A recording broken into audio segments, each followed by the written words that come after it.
Prezados irmãos, queridas amigas, é uma honra estar aqui na Associação Migalhas de Amor, pelo convite do nosso caro Amadeu e todos que tiveram a bondade de nos convocar para esta palestra, né? Então é uma grande alegria estar na cidade do Porto para mais uma ocasião falarmos sobre Francisco Cândido Xavier, o nosso querido Chico Xavier, a quem devemos tanto e que tanto nos deu em renúncia, em amor, em dedicação, para que a doutrina dos Espíritos fosse entendida na sua prática, na sua vivência. Ele que nos deixou 92 anos de uma profícua existência dedicada ao Cristo, 75 dos quais dedicado à mediunidade espírita cristã, à mediunidade com Jesus, trazendo para nós tantos exemplos de amor, de fraternidade, de renúncia, e que nós hoje temos por obrigação estudar, por obrigação partilhar e também incorporar em nossas vidas tais conhecimentos. O título da palestra de hoje é As Múltiplas Faculdades Mediúnicas de Chico Xavier. Todos nós sabemos que ele foi um médium psicógrafo, talvez, por que não dizer, o maior médium psicógrafo da história da humanidade, uma vez que, durante os seus 75 anos de psicografia, ele, até a data da sua desencarnação, chegou a publicar 438 livros, e depois de sua desencarnação, com material inédito, o material original que ele deixara nos seus arquivos e junto às famílias amigas, mais 60 outras obras foram ou estão sendo publicadas, de forma tal que hoje estamos chegando à quantidade de 497 obras já publicadas da sua psicografia e mais algumas obras ainda no prelo em algumas editoras espíritas no Brasil. Então eu vou começar a falar sobre a própria psicografia, né? Chico Xavier vai ter todos os 3 tipos de psicografia catalogados por Allan Kardec no Livro dos Médiuns. Em determinada ocasião, ele vai nos dizer que a maioria do seu trabalho psicográfico se deu pela psicografia intuitiva, aquela na qual ele, mediunizado, se afastava um pouco do corpo e os espíritos se utilizavam do perispírito dele, da mente perispiritual de Chico Xavier, para transmitir os seus escritos. Ele também teve, durante poucas ocasiões, a psicografia mecânica, que é aquela na qual o espírito, necessariamente, por dificuldades de adaptação do médium, pega a mão do médium para escrever. Ele me contou que somente em 3 casos isso aconteceu, só que 2 deles é que ele especificou.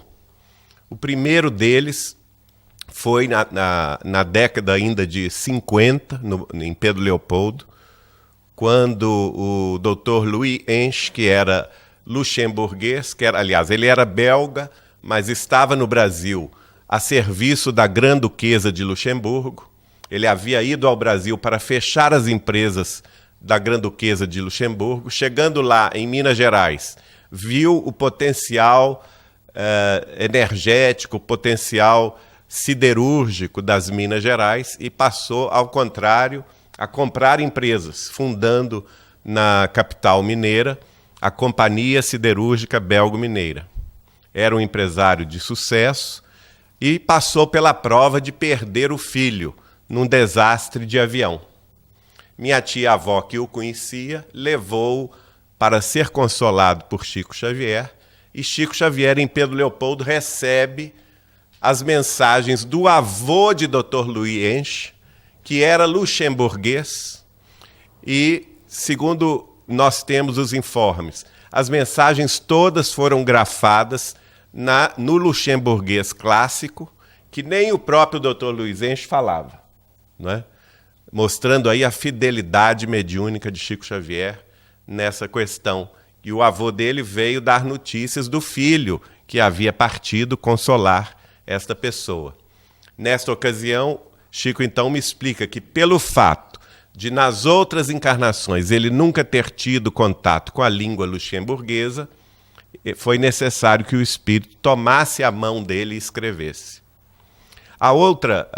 Outro exemplo que ele nos contou foi quando o jovem Augusto César Neto, um jovem que residia na Baixada Santista, no estado de São Paulo, no Brasil, e morreu, desencarnou, afogado no mar de Santos.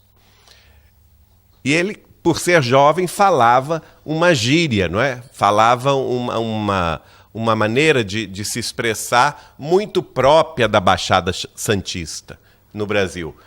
E, obviamente, Chico Xavier em Uberaba, não é? Distante aí, quase 700 quilômetros de Santos, não poderia ter conhecimento desse linguajar. Então, as primeiras mensagens de Augusto César Neto para sua mãe, Dona Yolanda César, foram também nessa modalidade da psicografia mecânica, ou seja, o espírito pegar o braço do médium para escrever. E também sabemos que ele teve a psicografia mista, não é, que envolve, também chamada de semimecânica, que envolve a intuitiva e a mecânica. Bom, nós sabemos da história dele que desde muito cedo ele tinha a mediunidade da clarividência. Ele via os espíritos desde criança, a começar da época, um pouco antes de sua mãe, Maria de São João de Deus, desencarnar em 1915. Chico Xavier tinha apenas 5 anos de idade, e a partir do momento que a mãe parte para o além, ele vai acompanhá-la no mundo espiritual. Ela continua conversando com ele através da mediunidade que ele tinha de clarividência e também uma outra que é a clareaudiência. Não somente ele via o espírito da mãe, como ouvia o espírito da mãe conversar com ele, consolando-o, não é? Uma vez que a família, depois da desencarnação dela, a família foi toda dividida, os filhos, cada um deles, no total de 8, foram distribuídos entre familiares, padrinhos e madrinhas, cabendo a Chico Xavier, infelizmente, viver por 3 anos com uma madrinha bastante malvada. Enquanto isso, enquanto sofria, vamos dizer assim, o assédio dessa madrinha, Chico via, criança, o espírito da mãe pedindo a ele paciência, pedindo a ele compreensão. Quer dizer, desde muito cedo, né, como criança, ele foi testado na paciência, foi testado na renúncia, foi testado no perdão. A mediunidade de clarividência do Chico, ela vai se desenvolver aos poucos. Durante um período em que ele estava muito jovem, o pai não compreendia a mediunidade dele e preocupava-se, às vezes pensava em interná-lo num sanatório para loucos. Mas como o Chico era muito amigo do padre da cidade, padre Sebastião Scarzelo, o padre Scarzelo recomendou a ele: não, meu filho, eu vou te empregar numa fábrica de tecidos, eu tenho amizades lá dentro, vou conseguir um emprego, porque uma vez que você esteja trabalhando e contribuindo com seu pai monetariamente para o sustento da família, ele não vai ter coragem de te internar, não é? E assim foi feito desde muito cedo. Chico começou a trabalhar, chegou a ter 3 empregos durante o dia, não é? Além dos estudos. E quando ele ia, ainda católico, antes de se tornar espírita, quando ia à missa, ele verificava pela mediunidade de clarividência o abençoar das hóstias, não é? Ele via os espíritos superiores abençoando, na Igreja Católica chamam de água benta, não é? Abençoando as águas dentro da igreja. O momento em que o padre levantava a hóstia e consagrava a hóstia aos céus, ele também enxergava luzes que caíam do mundo espiritual, abençoando as hóstias. Enxergava espíritos evoluídos, quase que angelicais, também abençoando a assistência. E ele costumava nos dizer o seguinte: quanto mais cedo era a missa, mais bonita era a presença espiritual. E de ordinário, quando o padre, então, dava a hóstia a cada um dos que iam lá comungar, ele observava um fenômeno interessante. Às vezes, pela clarividência, ele via a hóstia toda iluminada, não é? Que a pessoa colocava, o padre colocava na boca da pessoa. Conforme a pessoa, ele via o seguinte fenômeno: a hóstia se iluminava toda, descia, como que se expandia no coração da pessoa e iluminava o ambiente. Mas conforme a outra pessoa que ia receber, a hora que colocava a hóstia iluminada na boca, ela se apagava. Quer dizer, dependendo aí de cada um como receber a bênção divina, não é? Se a pessoa recebe com o coração, se recebe com amor, se a pessoa é justa, é boa, é dedicada à fraternidade, a luz se multiplica. Caso contrário, ela se apaga. Isso tudo Chico observava pela mediunidade da clarividência. E aí passa por um período muito grande de aprendizado. Nós sabemos que ele vai conhecer oficialmente a doutrina dos espíritos nesta encarnação, com 17 anos de idade.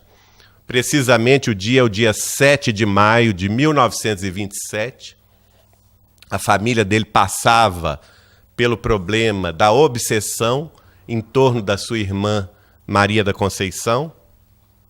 Então, eles já tinham tentado médicos, já tinham tentado socorro, tanto em Pedro Leopoldo quanto nas cidades vizinhas e até Belo Horizonte, mas nada funcionava.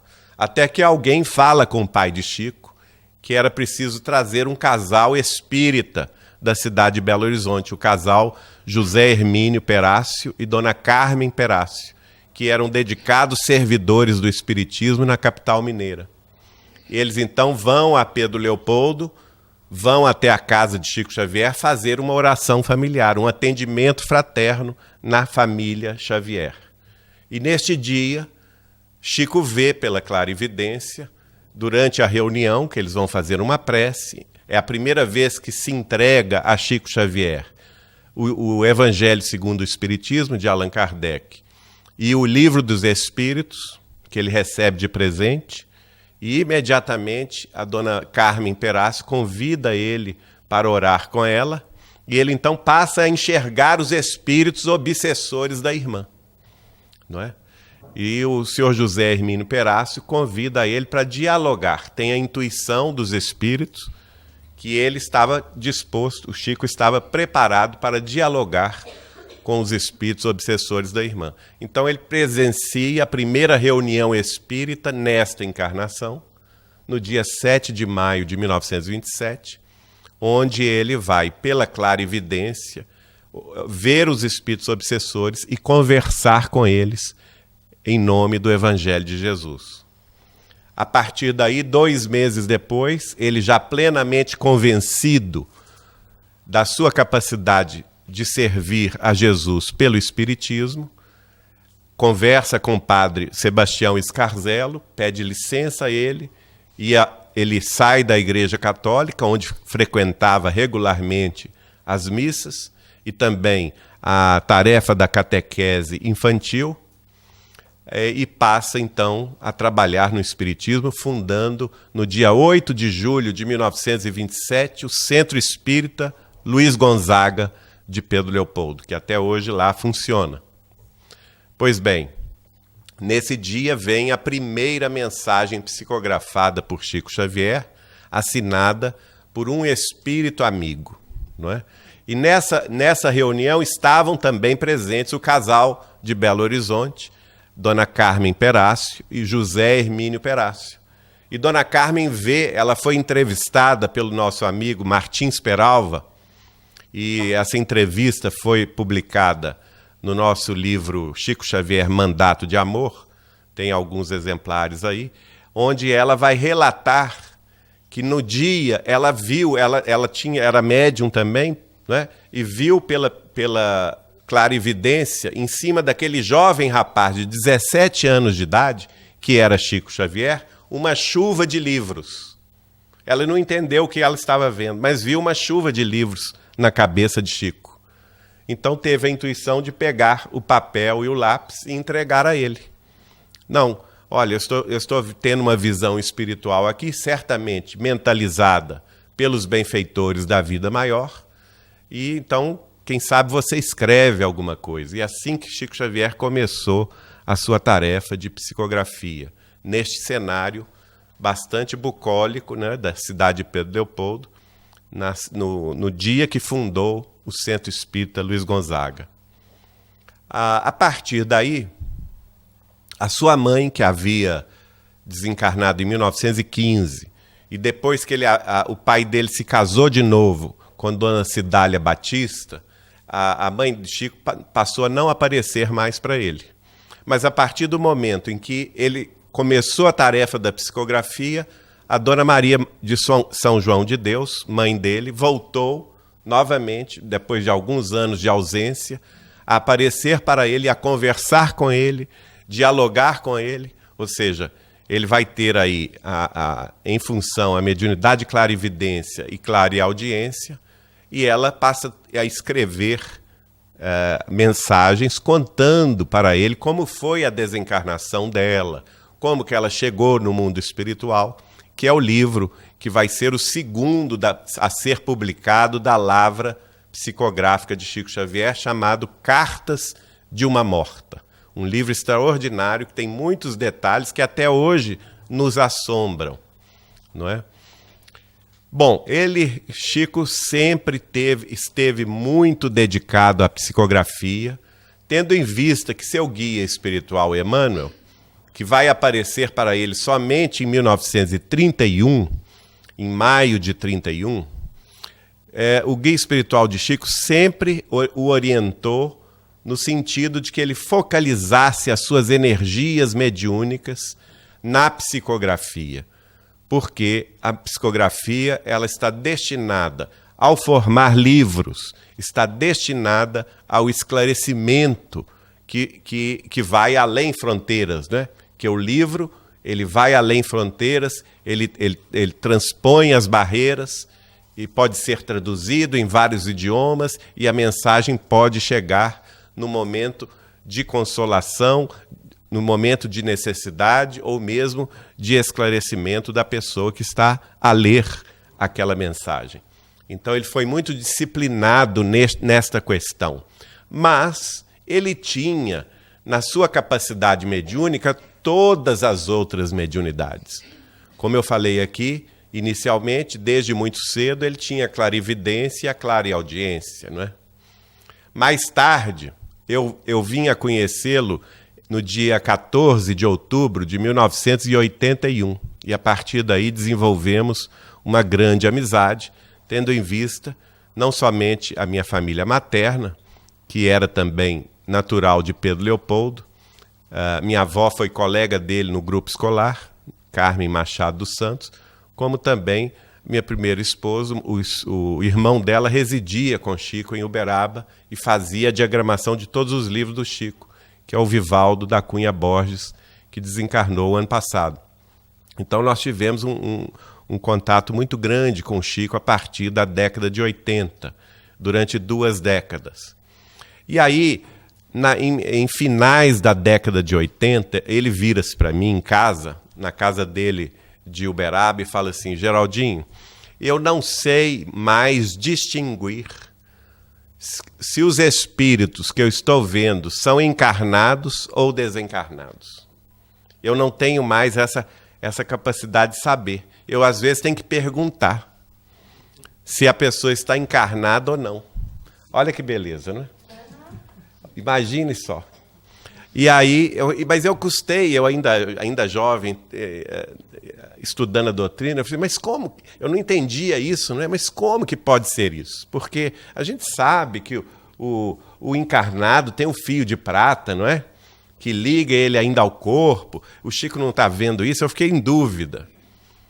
Mas não esperei muito, não, porque a ocasião apareceu para que eu pudesse testificar isto que o Chico tinha me dito.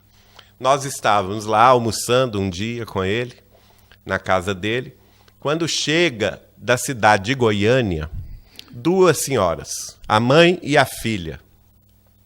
E elas estavam assim, chorosas, não é? E eu não as conhecia, mas pela proximidade com que elas chegaram a Chico Xavier, eu entendi que elas deviam ser amigas de Chico Xavier, não é? E a primeira, a mais velha, a mãe, abraçou o Chico, muito emocionada. O Chico, então, abraçou-se a ela, beijou-lhe as faces, falou-lhe o nome. Depois a filha, a mesma coisa. O Chico abraçou-se à filha, falou-lhe também o nome. E aí ele faz o gesto de abraçar uma terceira. E falou o nome da terceira, mas que ninguém via, não é? Ninguém estava vendo a terceira.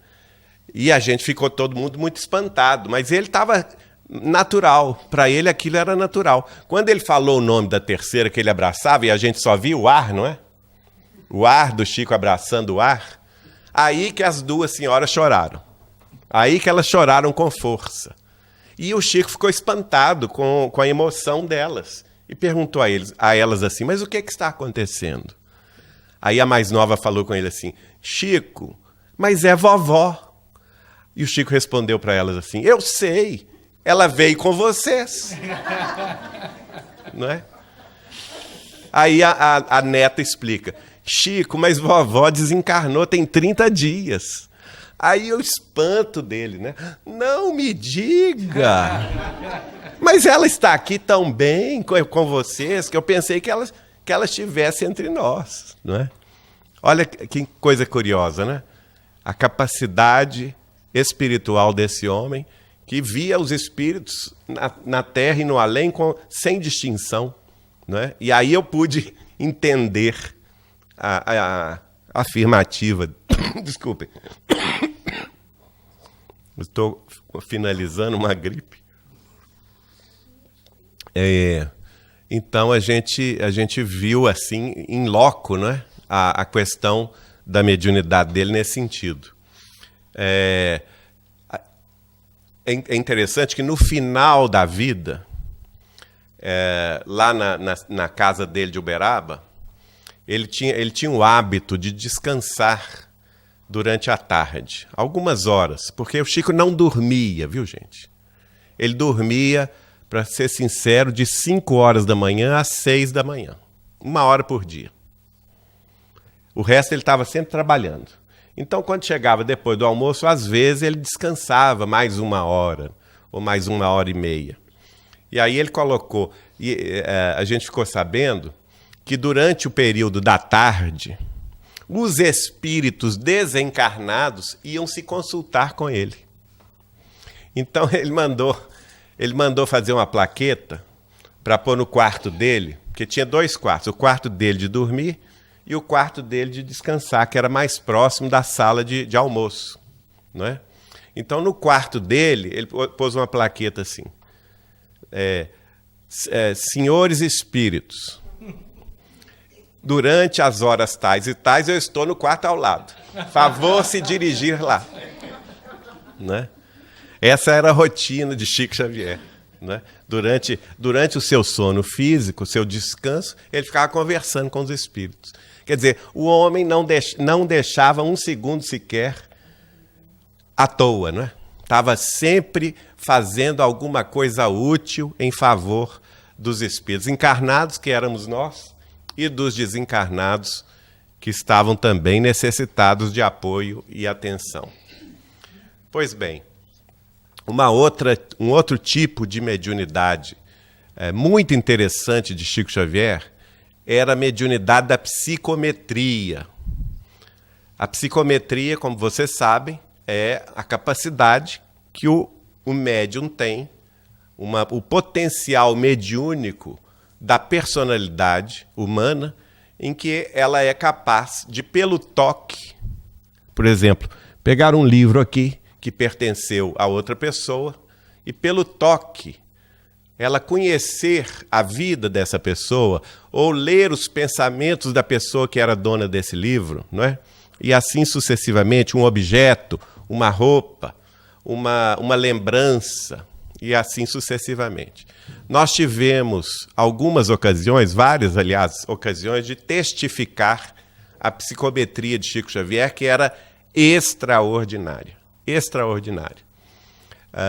Ele tinha o hábito de todos os domingos, esse era o lazer semanal de Chico Xavier, viu, gente? Todos os domingos ele se sentava às 7 horas da manhã na sua mesa de almoço e jantar e ficava o dia inteirinho respondendo cartas. Naquele tempo não tinha internet ainda, né? Se tivesse, ele estava na internet. Mas ele fazia questão de responder cartas, escrevendo manualmente as respostas, ou então, quando o volume era muito grande, e isso era muito comum, ele chegava às vezes a receber 2.000 cartas em uma semana, provenientes do Brasil inteiro. Então, as senhoras de Uberaba separavam caixinhas de mensagens avulsas, que elas delicadamente envelopavam, e ofereciam ao Chico aquelas caixinhas. Mas ele fazia questão de subscritar cada uma dessas caixinhas que ele mandava para o Brasil inteiro, até para o exterior. E quando eu lá estava, em Uberaba, ele me convidava para auxiliá-lo. Essa tarefa começava às 7 da manhã e até 1h da manhã do outro dia. Ficávamos ali quase que 18 horas trabalhando nessa tarefa de resposta aos consulentes. E aí a gente observava, primeiro, uma memória que, como eu nunca vi na minha vida. Ele tinha uma caderneta comprida, preta, assim, bem grossa, onde tinha todos os endereços dos amigos do Brasil e amigos do exterior. Estavam lá na letrinha dele o endereço de todos, o endereçamento postal, a cidade, tudo. E ele me dava a caderneta para que eu pudesse auxiliá-lo. Só que eu não fazia absolutamente nada, porque primeiro ele escrevia o endereçamento. Ele fazia questão de escrever o endereçamento postal, fulana de tal, rua tal, número tal, não é? O CEP, aqui eu não sei em Portugal como falam, código postal, lá é o CEP. Então, ele colocava tudo. Depois que ele escrevia, aí ele me perguntava, Geraldinho, confere aí. E ele falava, eu ia lá na caderneta, ele acertava até o código postal, sem errar um número sequer, de dezenas e dezenas de pessoas durante o domingo. Que memória é essa? Extraordinária, não é? E aí, havia um fenômeno de psicometria que muito me encantava, porque, como as pessoas iam atrás dele, cheias de dúvidas, às vezes sofrendo muito, entregavam a ele cartas, né, que ele ia colocando nos bolsos do paletó. O paletó dele ficava desse tamanho, de tanta carta que ele colocava nos bolsos do lado de dentro e do lado de fora. Além disso, a caixa postal 56, que era o endereço dele de Uberaba, o correio recebia, naturalmente, dezenas, centenas de cartas todas as semanas. Então, entregavam a ele aquela caixa de cartas. Então, ele pegava uma carta fechada ainda e ficava assim, e passava a mão assim na carta. Passava a mão, quase que sentindo aquela carta. E falava conosco assim, que coitada de dona fulana, Geraldinho. Está acontecendo isso, assim com ela. O filho entrou nas drogas, ou o marido abandonou, ou a família está em dificuldades financeiras, ou a mãe está doente. Aí ele começava a descrever o drama. E eu falava assim com ele, mas Chico, isso é a carta que o senhor está na mão? Ele falou assim, é. Mas o senhor nem abriu ela ainda. Como é que o senhor sabe o que está acontecendo? Aí ele falava assim, por humildade, obviamente, ele falava assim, olha, eu não sei o que acontece comigo. Mas quando eu toco na carta, eu consigo penetrar o pensamento dela quando ela estava escrevendo a carta. Eu vejo ela chorando, pedindo auxílio dos amigos espirituais. Quer dizer, ele entrava na onda mental do consulente, né? Entrava na onda mental dele ou dela e absorvia todo aquele drama que estava acontecendo com a pessoa. E nós tivemos ocasião de ver isso testificado também pelo Cido. Cido era um soldado da Polícia Militar, o nome dele todo era Aparecido, não é? A gente apelidava de Cido, porque a prefeitura de Uberaba destacou o Cido para proteger o Chico. Então ele dormia na casa de Chico Xavier, porque as pessoas às vezes pulavam o muro, entendeu? Queriam avançar na intimidade de Chico Xavier e ele precisava dessa proteção, já na década de 80 e 90, quando o afluxo de gente era muito grande atrás do Chico. E o Cido era quem acompanhava também o Chico no carro. O Chico ia ao banco, ia nos Correios, ou ia em alguma atividade externa no centro de Uberaba, o Cido acompanhava o Chico.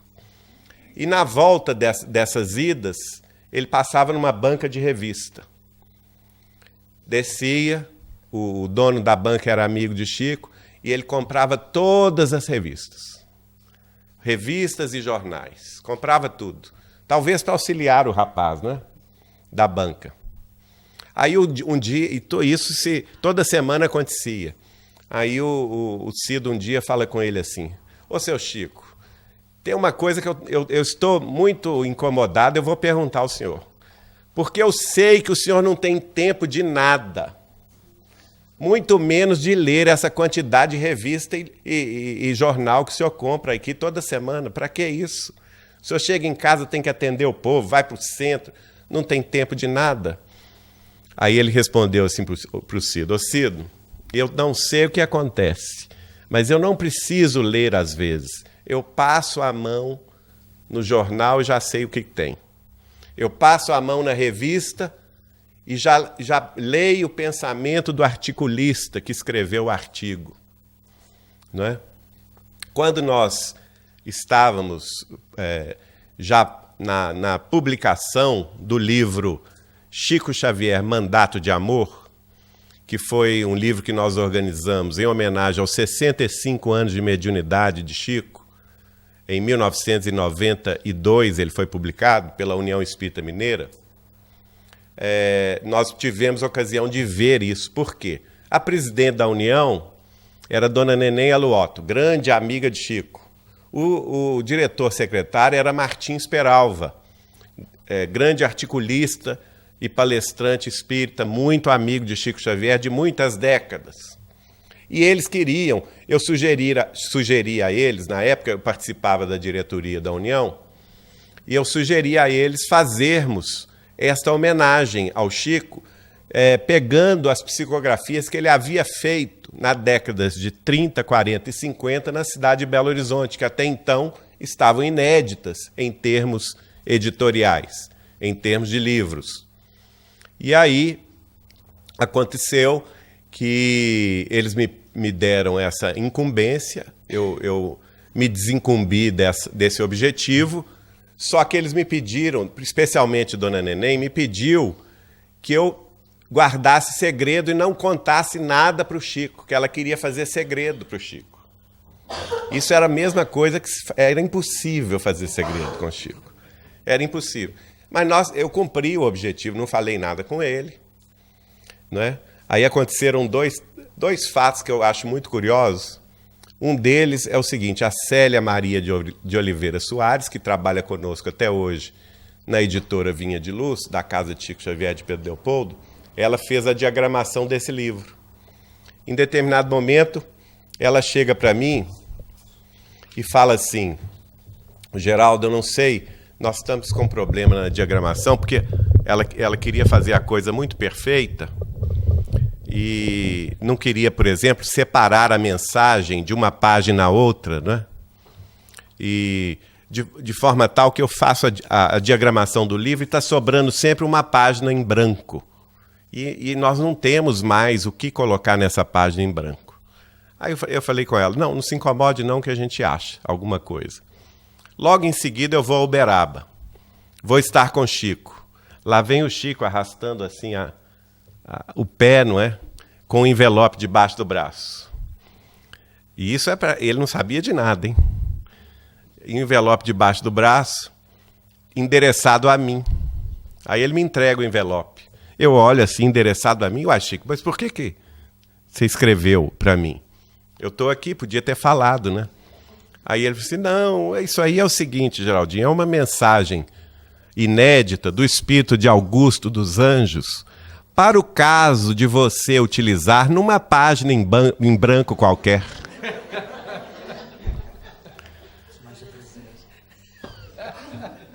Então, a Célia pediu, ele respondeu, né? Já entregou a página em branco. Tudo bem. Aí nós publicamos o livro. O livro foi... os primeiros exemplares, a dona Neném me pediu que levasse diretamente ao Chico. 50 primeiros exemplares não eram iguais ao que temos aqui hoje, não. Eram capa dura, maior, não é? Mas ela me recomendou, olha, você vá na gráfica, formato, pegue os 50 primeiros livros, eu quero que você entregue ao Chico Xavier. Mas eu vou te pedir uma coisa, eu sei que você está curioso de ver o livro, porque você foi organizador, mas eu quero que o Chico seja o primeiro a ver o livro. E eu, com todo o respeito, eu cumpri o pedido dela e não vi o livro, não. Fui lá na gráfica, peguei os envelopes fechados, peguei o avião, fui para Uberaba.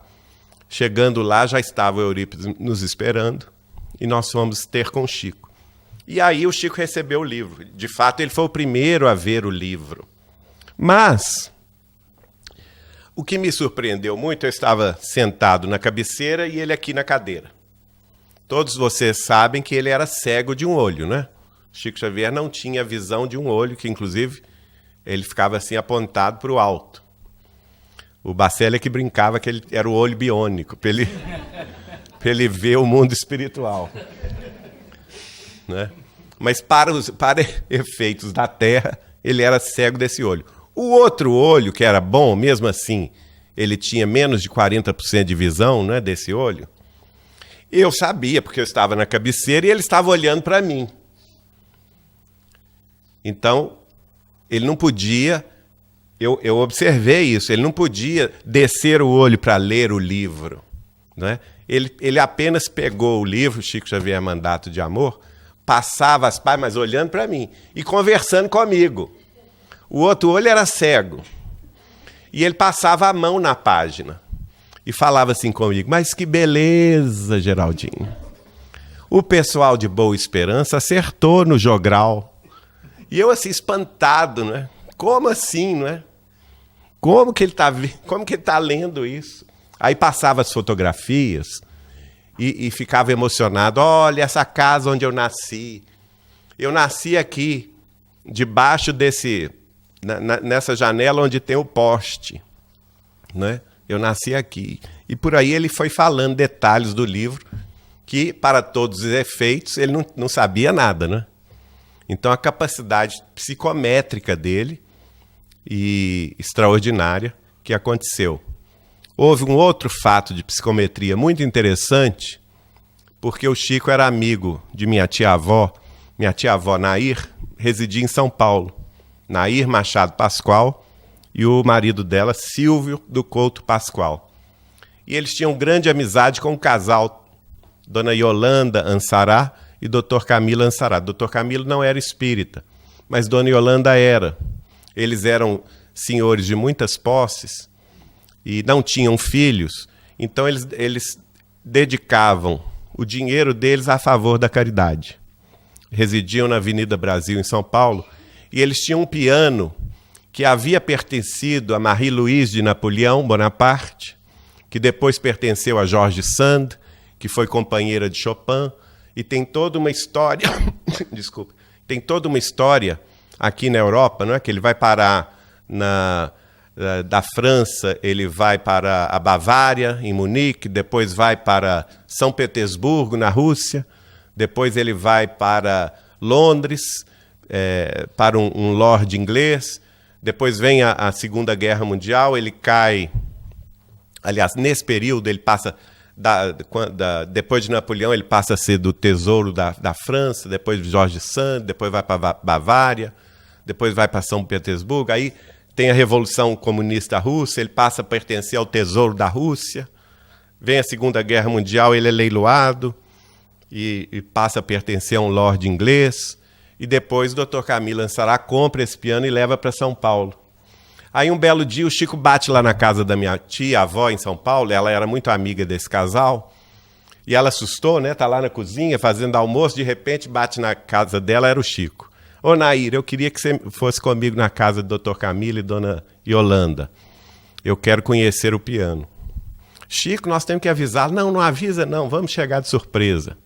E assim foi, eles foram para a Avenida Brasil, chegaram lá e mostraram o piano ao Chico. Um detalhe, nessa época o Dr. Camilo era agnóstico, não acreditava em nada. Dona Yolanda não, era espírita, tinha muitas casas de caridade que ela sustentava no interior de São Paulo, em Casa Branca, em Poá, em outras cidades. E aí o Chico então vê o piano e começa a passar a mão nesse piano. Ele dava a volta no piano e começa a contar a história do piano pela psicometria. Contou a história inteira do piano. Não é? E o Dr. Camilo ficou muito assombrado, porque ele sabia da história, porque tinha tudo registrado pelo Ministério das Relações Estrangeiras da França, né? Tudo documentado em cartório. Ele vai lá, busca os documentos e mostra o Chico, mas depois que o Chico já tinha contado tudo, né? Um fenômeno que foi presenciado por minha tia-avó, Nair Machado Pascoal. Bom, outra mediunidade muito pouco conhecida de Chico Xavier é a mediunidade da materialização. Durante 3 anos, ele trabalhou, primeiro ele conheceu o médium Peixotinho, de Niterói, cuja mediunidade principal era de materialização. Em determinado momento ele me conta que ele ficou muito feliz quando ele participa de uma reunião de materialização com Peixotinho pela primeira vez, porque ele viu que não somente ele estava vendo os espíritos materializados, mas como todo mundo. Aí ele teve certeza que ele não era doido. Porque em todas as reuniões que ele participava, ele via os espíritos, conversava com os espíritos, depois perguntava às pessoas, vocês viram fulano? Viram? Ninguém via nada. Agora, quando ele viu o Peixotinho trabalhar na materialização, ele ficou muito, muito satisfeito. Aí ele resolveu experimentar ele mesmo se ele tinha essa capacidade mediúnica.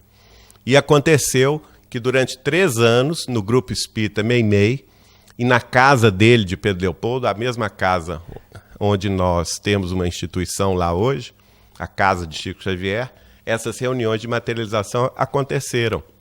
E os espíritos se materializavam plenamente luminosos. Martins Peralva, por exemplo, foi curado de uma tuberculose pelo espírito da Sheila plenamente materializado. Né? Ele nos contava, ele tinha se mudado para Belo Horizonte, tendo em vista a tuberculose. Naquela época não existia penicilina, não era uma doença tratável, então a pessoa tinha que tratar com um clima mais ameno, ter uma vida mais calma. Né? E ele então... O Chico convida para participar dessas reuniões, ele vai, o espírito da Sheila se materializa diante dele luminosamente, vira-se para ele e diz, o senhor tem fé? Ele responde, tenho, sim senhora. Então dá-me licença que vou lhe abrir o paletó. E ela então, o espírito, abre a camisa e o paletó de Peralva, levanta a mão para o céu, ele vê se materializar uma cuia, eu não sei se aqui em Portugal fala isso, uma vasilha, uma tigela, ele vê materializar-se uma tigela na mão do espírito da Sheila, ela então joga o líquido daquela tigela na cabeça de Peralva. e aquele líquido começa a entrar dentro do pulmão que ela tinha, né, aberto a camisa. Ele sente entrar aquela energia. Pois bem, nunca mais Martim Peralva teve problema e nunca mais as radiografias de pulmão dele apareceram traços da tuberculose. Foi curado pela mediunidade e materialização de Chico. Meu tio-avô Zeca Machado também tinha um problema no coração, foi curado também nesse aspecto. E essa materialização terminou depois de 3 anos. E o último espírito a materializar-se, nós temos 2 relatos aí no livro Chico Xavier, Mandato de Amor, um relato do próprio Peralva, que estava presente, e o relato do Arnaldo Rocha, que também estava presente. O último espírito a materializar-se foi o Emmanuel. Segundo eles, 2 metros de altura, mal passava na porta, porque o Chico ficava lá na cama, não é? E as pessoas aqui na reunião. Diz que a hora que apareceu o espírito de Emmanuel, plenamente iluminado, vestido como senador romano, Públio Lentulus, portando na mão direita uma tocha acesa, na mão esquerda o Evangelho segundo o Espiritismo. E ele então dá a ordem para que se encerre aquela reunião, dizendo: meus irmãos, mais ou menos assim, eu não vou saber repetir ipsis literis o que ele disse, mas está lá no livro. Meus irmãos, a mediunidade de materialização pode encantar alguns poucos olhos e até mesmo curar alguns poucos doentes. Mas somente a psicografia é a chuva que haverá de fertilizar o campo imenso das multidões aflitas e desesperadas, sedentas de mais esclarecimentos, de mais luz, de mais paz. A partir de hoje, o médium Xavier está proibido de continuar a se dedicar a essas reuniões de materialização dos espíritos para focalizar o seu potencial mediúnico na psicografia, formando livros que ficarão para os séculos vindouros. Então, manda quem pode, obedece quem tem juízo, não é? E Chico, como bom médium disciplinado que ele era, obedeceu, não se dedicou mais às reuniões de materialização, mas os fenômenos de materialização continuaram com ele a vida inteira. Fenômenos luminosos, fenômenos de perfumes, era impressionante isso. Às vezes, era muito comum a gente sentir perto dele, mas era sentir mesmo, não é um cheirinho, não. A coisa inundava. Se ele estivesse aqui, por exemplo, fazendo uma oração, o centro inteiro era inundado por um cheiro de rosas. E ele dizia, ou eram 2 espíritos, ou a Rainha Santa de Portugal e Algarves, Isabel de Aragão, que era uma das guias espirituais de Chico Xavier, ou o espírito de Meimei, quando dava o cheiro de rosas. Quando era cheiro de éter, ele falava que era o espírito de Sheila, não é? Que era enfermeira, na última encarnação foi enfermeira na Alemanha, durante a Segunda Grande Guerra Mundial. E aquilo se impregnava, não é? A ponto de eu lhes contar um caso muito curioso, porque a família da minha primeira esposa, Eliana da Cunha Borges, era muito católica apostólica romana, de ir na missa todo dia. Eles residiam na cidade de Franca, no interior de São Paulo. O meu sogro, ele tinha quase se sagrado sacerdote. Abandonou a batina no último minuto para se casar com a minha sogra. E minha sogra tinha sido criada, a mãe dela morreu, ela tinha 11 anos de idade, foi criada em convento de freiras. Então vocês imaginam, uma família catolicíssima, né? E de repente Chico Xavier passa a frequentar a família. Porque o Vivaldo passa a ter amizade com ele, depois o Vivaldo vai morar com ele em Uberaba. E ele ia frequentemente visitar a família. Quando ele chegava, às vezes de madrugada, Eliana, que ainda nessa época era solteira, pedia a ele: Chico, você faz uma oração? Ele fazia. Assim que ele fazia a oração, a casa inteira era tomada de um perfume, ou de rosas, ou de éter, conforme a necessidade. E meu sogro, seu Salvador, olha o nome dele, Salvador. E seu Salvador ficava desconfiado, ele mesmo me contou. Geraldinho, eu tinha uma desconfiança desse Chico, você não imagina. E eu imaginava assim, esse cabra deve trazer uma bisnaga de perfume debaixo do braço, ou então ele esconde essa bisnaga de perfume no sapato, de forma tal que da próxima vez que ele vier aqui e que alguém pedir a ele para fazer uma prece, eu vou ficar de olhos bem abertos. Não é? Vou ver aonde é que ele aperta e vou desmascará-lo. E nessa época ele tinha dúvidas ainda, né? Aí aconteceu do Chico voltar. Estava lá, aí aconteceu a mesma coisa. Eliana pediu para ele fazer a prece, ele fez, veio, a casa se encheu de rosas, cheiro de rosas. E o seu Salvador assim, olhando, espreitando os movimentos de Chico, né? Aí na hora que o Chico terminou de fazer a prece, de olhinho fechado e tudo, na hora que ele abriu o olho, deu de cara com o seu Salvador, falou com ele assim: Salvador, Salvador, faz você muito bem, meu nego. Fique de olhos bem abertos, viu?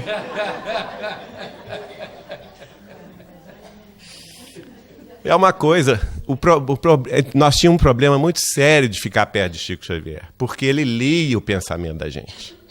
E nós pensamos muitas vezes bobagem, não é? E com ele não era fácil não, porque ele te respondia. Ele contava um caso que você vestia a carapuça e ainda dava o laço. Não é? A gente não aguentava ficar muito tempo perto dele, não. Ele lia a nossa alma. Era um problema sério. Como aconteceu com o seu Salvador, né? E aí também nesse fenômeno de materialização ocorria, por exemplo, a fluidificação das águas. A gente, de princípio, pedia a ele para fluidificar. Depois a gente descobriu que não precisava nem pedir. A gente antes de chegar para a casa dele, a gente se hospedava lá com ele, passávamos numa venda, comprávamos, ou numa farmácia, água mineral fechada, que a gente comprava. Então isso aí não tem tergiversação. Era o testemunho meu pessoal aqui. A gente comprava 2, 3 litros de água mineral. Chegava lá, colocava em cima da geladeira do Chico. Daí um pouquinho, e ficávamos ali conversando com ele, né? Ficávamos ali conversando. Daí um pouquinho, a gente olhava para a água estava branca. A água mineral fechada, comprada por nós, estava branca, totalmente branca. É como se fosse um material que se materializava dentro da água, não misturava com a água. Era como se fosse óleo e água, sabe? Só que era um material branco, plástico branco. Ficava dançando aquele material. Quando você abria, vinha o cheiro de rosas. E às vezes ele falava, nessa ocasião eu tinha um filtro d'água de barro, né, em casa, e ele falava comigo: Geraldinho, pega um copo dessa água e joga no filtro, porque lá dentro do filtro ela vai multiplicar. Então 1 litro de água fluidificada pelo Chico durava mais de 1 mês lá em casa, porque a gente usava aos pouquinhos aquele copinho, jogava no filtro, e lá dentro do filtro aquilo multiplicava, nos servia durante o mês inteiro em casa. Então realmente uma bênção extraordinária.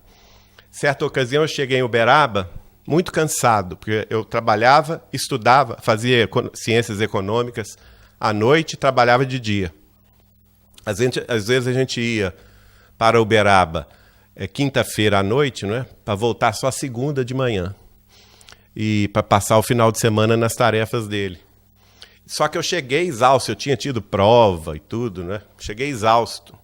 E aí, quando ele me viu chegar, ele viu que eu estava sem energia. E aí ele veio caminhando na minha direção e me deu as mãos assim, ó. De repente, eu comecei a sentir, mas era físico, senti alguma coisa que entrava na palma de minha mão. Mas uma energia tão forte e tão poderosa que aquilo me recompôs totalmente e eu fiquei eufórico. E eu falei assim, gente, e eu falava assim com ele: Chico, o que é isso? Não é nada não, meu nego. Não é nada não, porque ele sempre com a humildade, né? Não incomoda com isso não. Mas é claro que eu estava incomodado, eu estava sendo reenergizado assim de uma forma física, não é? Sentindo alguma coisa entrando na palma de minha mão. Pois bem, essa mão, claro, eu não fiquei com as duas mãos dadas a ele, né? Só uma. Esta mão que estava de mão dada com ele, eu pude lavá-la tomar banho e lavá-la durante uma semana que o cheiro de rosas não saiu de minha mão. Né? Ficou impregnado o cheiro dessas energias materializadas por ele na transmissão de forças. Né? Nossa amiga Noêmia Barbosa Silva, de Belo Horizonte, que a gente carinhosamente chama de Nona, ela hoje já tem mais de 80 anos, foi grande amiga de Chico também, e ela vai nos contar um caso muito curioso, porque ela estava com a sua grande amiga Maria Eupídia, e as duas pediram um passe ao Chico. Vocês imaginam o que é tomar um passe do Chico, né?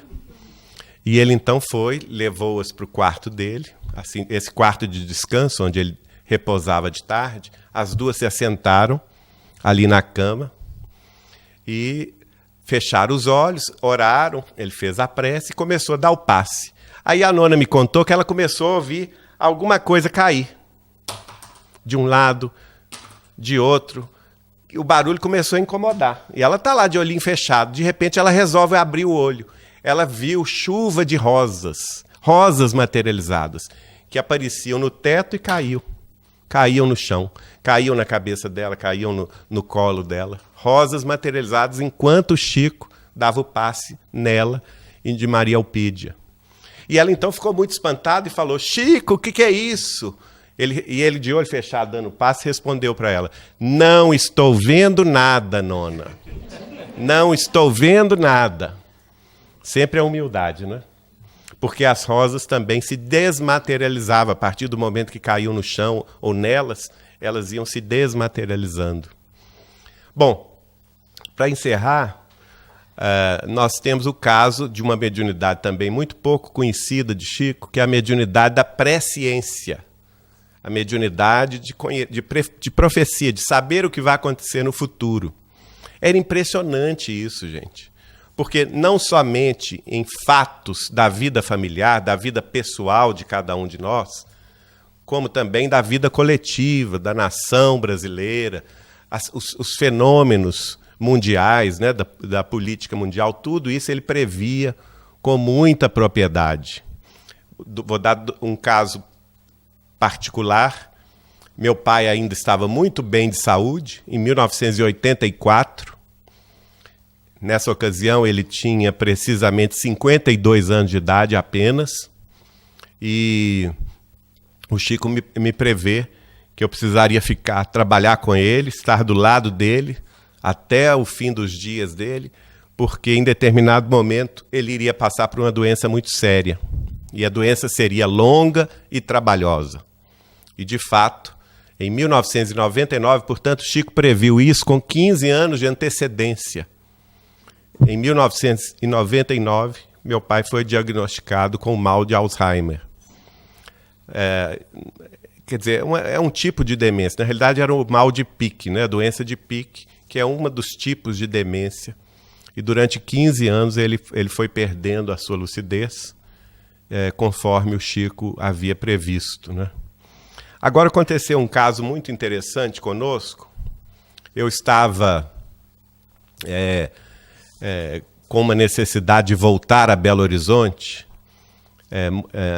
porque nessa ocasião, eu estudava Ciências Econômicas na Pontifícia Universidade Católica de Minas Gerais, e eu teria, naquela semana seguinte, uma prova muito difícil. Para dar conta dela, eu tinha que chegar antes para estudar.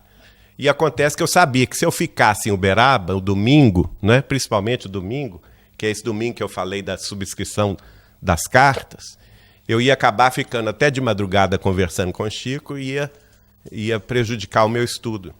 Então nós saímos da reunião do Grupo Espírita da Prece de Uberaba, por volta de 2h30 da manhã, e eu falei com a Eliana: nós vamos embora agora para Belo Horizonte. São 500 quilômetros de distância entre Belo Horizonte aliás, entre Uberaba e Belo Horizonte.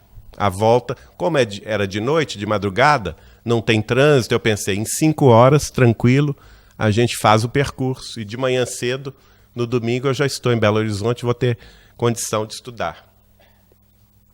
Então fomos para a casa do Chico, tomamos ali um lanche, então dei a notícia a ele, eu vou embora. E ele então, não, você não vai. Essa hora você não vai. Está muito tarde, não é hora apropriada de viajar, só que eu era mais teimoso do que ele. E eu falava, não, Chico, eu preciso ir, porque eu me conheço. Se eu ficar aqui, eu vou ficar no papo amanhã com você e eu vou perder a minha prova. Eu vou embora. Tanto eu insisti que ele falou comigo assim, então está bem. Você vai, mas, mais ou menos, quando você estiver começando a descer a Serra das Alterosas, mais ou menos na entrada da cidade de Campos Altos, assim à direita, você vai ver um homem no meio da estrada, vestido como se fosse guarda da Polícia Militar Rodoviária Federal. Não pare porque é coisa ruim. Não precisa dizer que quando o Chico falou isso, a Eliana já começou a chorar, né? As mulheres são mais sensíveis. E ela começou a chorar, então nós não vamos? Não, vamos sim. Porque se o Chico está falando, aí entra o comércio, né? Eu falei com o Chico, se o Chico está falando é porque ele vai rezar para nós, né, Chico? Você reza para nós? A gente tem que trocar, pedir aí uma ajuda, né? Você reza para nós? Ele disse, não, eu rezo, meu filho, pode ir tranquilo que eu rezo. Então tá bem. Então nós fomos, saímos, despedimos do Chico, pegamos o carro, eu e ela, e fomos, voltando para Belo Horizonte. Só que esse ponto da estrada é mais ou menos mais de 2 horas de Uberaba. Entende? E a gente vai conversando, já tinha até esquecido do assunto. Já tinha até... um detalhe. Antes, quando ele falou isso, ele estava sentadinho na cadeira, ele se levantou e falou assim, não pare porque é coisa ruim. E antes ele falou assim, o homem no meio da estrada vai estar assim. Aí ele se levantou e fez o gesto. 3 vezes fazendo assim, né? Representando o homem que eu iria de ver ali no meio da estrada. E aí, de fato, aconteceu exatamente assim. Quando eu vou chegando, eu vejo a placa de Campos Altos, aí eu me lembrei, né? Campos Altos a 5 quilômetros, a entrada. Aí, puxa vida, aí eu lembrei do caso. Eu já tinha até esquecido. E, de repente, a hora que chega, começa a descer assim, a descida da serra, né? Tem uma virada assim. Eu vejo o danado do homem lá no meio. Eliana chora de novo, né? E o homem fazia exatamente o gesto que Chico Xavier, algumas horas antes, tinha feito, né? Fazendo assim 3 vezes no meio da estrada. Eu fingi que ia encostar o carro no acostamento, para ele sair do meio da estrada. Quando ele saiu do meio da estrada, eu pisei no acelerador e fui embora. Como que o Chico podia saber isso? Né?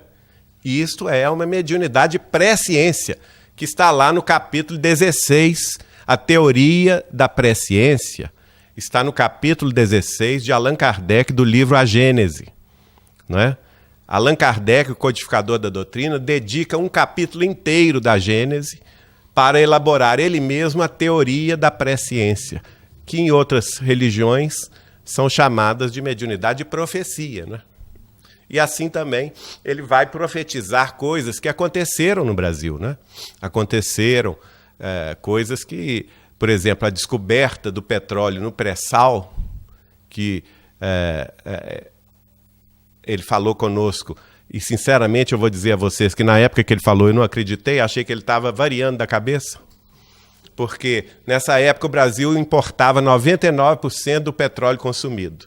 Tinha que importar petróleo da Arábia Saudita, do Iraque e do Irã. Não havia quase petróleo no Brasil, a não ser no Recôncavo Baiano ou então no estado de Sergipe. E ele, então, numa noite, fala conosco assim, mas o Brasil vai descobrir tanto petróleo 2.000 metros, 3.000 metros abaixo do solo marítimo, na bacia de Santos, na bacia do Rio de Janeiro. Imaginem só, o Atlântico no Brasil é profundo, é cerca de 3 quilômetros de profundidade para atingir o leito. Né? E o Chico falando que a gente ia achar petróleo 2.000, 3.000 metros abaixo do leito, eu pensei, isso é uma loucura. Não tem como acreditar nisso. E, de fato, depois aí do final do século XX, início do século XXI, a Petrobras vai descobrir enormes jazidas de petróleo. Como que ele sabia disso? Né? É uma mediunidade que a gente pode classificar como sendo a da pré-ciência. Enfim, o nosso recado é nesse sentido, né? Esse homem extraordinário que nós tivemos durante 92 anos de sua vida, entre 1910 e 2002 no Brasil, um homem que, sem dúvida nenhuma, cada dia que passa, eu tenho certeza absoluta que ele foi um dos apóstolos do Cristo que retornou para nos dar testemunho da verdade, para nos dar testemunho do próprio Jesus, não é? Porque mediunidade como esta não encontramos em parte alguma, né? Desde a época do Cristo até hoje. Além disso, a humildade com que ele sempre se portou, sempre se considerando o último dos mortais, né? Jamais pedindo destaque para si em qualquer posto, sempre atribuindo aos espíritos a obra que era realizada, mas nós sabemos que não era assim, né? Nós sabemos que Chico Xavier emprestava espiritualidade para os espíritos que escreviam através dele. Essa é a grande verdade. E por humildade ele sempre hipotecava tudo aos espíritos. Colocava tudo como sendo obra dos espíritos.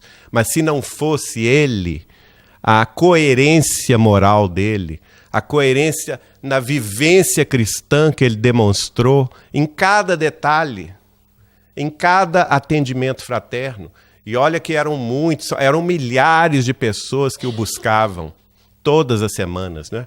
Quando eu o conheci, ele tinha 2 reuniões públicas semanais de amparo fraternal e de psicografia, e uma reunião pública semanal também de distribuição de alimentos, de roupas, de remédios, de brinquedos para os mais necessitados. Então, 3 reuniões públicas. Mas quem me antecedeu no conhecimento com ele, em Pedro Leopoldo, por exemplo, já eram 4 reuniões públicas semanais em que ele recebia a multidão, não é? E não tinha barreiras com Chico. Chico abraçava todo mundo, não importando a religião, não importando a crença, se a pessoa era ateia ou não, se a pessoa conhecia o espiritismo ou não, não importava se a cor da pessoa, a posição social, podia ser um ator global, como ser o faxineiro mais humilde. Ele tratava exatamente da mesma forma a pessoa, com o mesmo carinho, o mesmo amor e a mesma benevolência.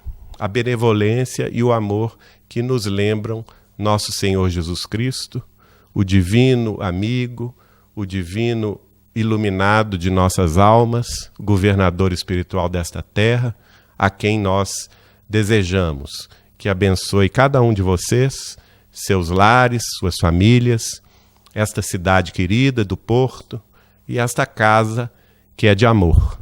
Muito obrigado.